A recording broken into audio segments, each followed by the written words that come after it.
대한민국에서 검사는 법과 정의를 위해 헌신하는 신분으로 여겨집니다. 그러나 이렇듯 한자리를 받기 위한 점수를 받기 위해 거짓을 끝까지 진실이라고 우기는 검사. 대단한 집단입니다.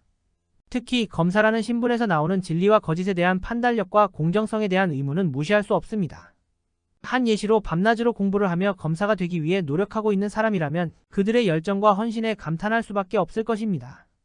그러나 현실에서는 이러한 노력이 검사의 진리 판단 능력에 아무런 영향을 미치지 못한다는 사실입니다. 검사는 증거를 토대로 사건을 평가하고 법과 정의를 실현하는 데 기여해야 합니다. 하지만 검사가 증거를 정확하게 판단하지 못하고 거짓을 진실이라고 뻑뻑 우기는 검사님들 불철주야 공부만 했지 똥인지 된장인지도 구분을 못한다는 게 개탄스럽네요. 이게 검사의 현실입니다. 일부. 이는 검사의 교육과 훈련에 더 많은 주의를 기울여야 한다고 생각됩니다. 더불어 사법체계와 관련된 제도적 개혁도 필요합니다.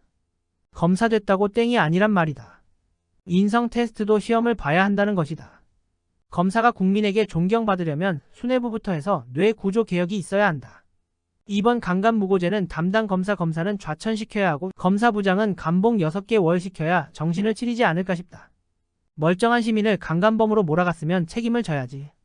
허위 진술인지 진실인지도 분석을 못한 죄 배상금 1억은 줘야 한다. 검사 활동비로 뱉어내면 된다. 지난 2021년 11월 A씨는 사촌동생에게 성범죄로 고소를 당했습니다.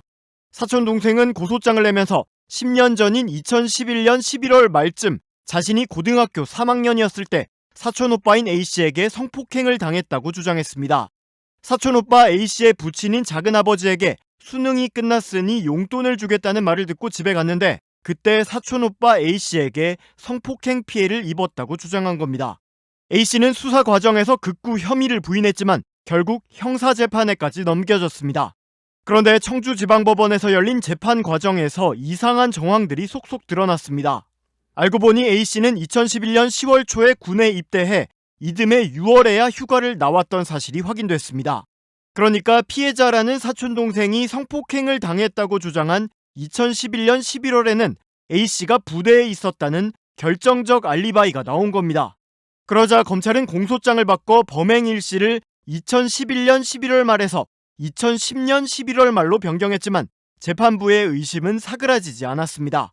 청주지법 재판부는 범행 일시를 확정하게 된 건 사촌동생 본인의 수능이고 수능은 인생에서 상당히 중요한 사건이라며 진술 시점이 사건 당시로부터 상당한 시간이 지나긴 했지만 기억이 흩어졌다 보기 어렵다고 판단했습니다.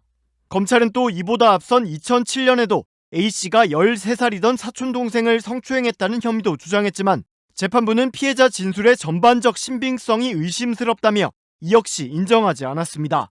결국 1심 재판부는 검사가 제출한 증거만으론 A씨가 범행을 저질렀다고 보기 어렵다며 혐의 전부에 무죄를 선고했습니다.